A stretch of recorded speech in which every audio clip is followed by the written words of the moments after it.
بسم الله الرحمن الرحيم. يا أيها المزمل قم الليل إلا قليلا نصفه أو انقص منه قليلا أو زد عليه ورتل القرآن ترتيلا إنا سنلقي عليك قولا ثقيلا إن ناشئة الليل هي أشد وطئا وأقوم قيلا إن لك في النهار سبحا طويلا واذكر اسم ربك وتبتل إليه تبتيلا رب المشرق والمغرب لا إله إلا هو فاتخذه وكيلا واصبر على ما يقولون واهجرهم هجرا جميلا وذرني والمكذبين أولي النعمة ومهلهم قليلا إن لدينا أنكالا وجحيما وطعاما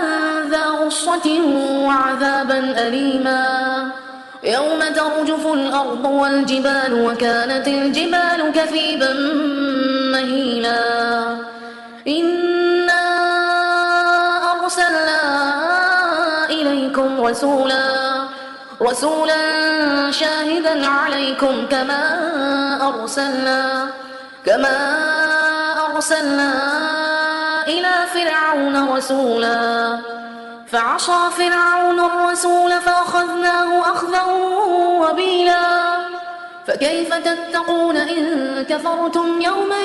يجعل الولدان شيبا السماء منفطر به كان وعده مفعولا إن هذه تذكرة فمن شاء اتخذ إلى ربه سبيلا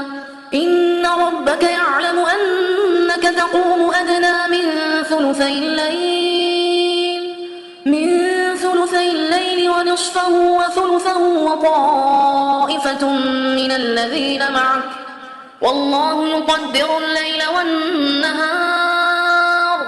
علم أن لن تحصوا فتاب عليكم فاقرؤوا ما تيسر من القرآن علم أن سيكون منكم مرضى وآخرون يضربون في الأرض يبتغون من فضل الله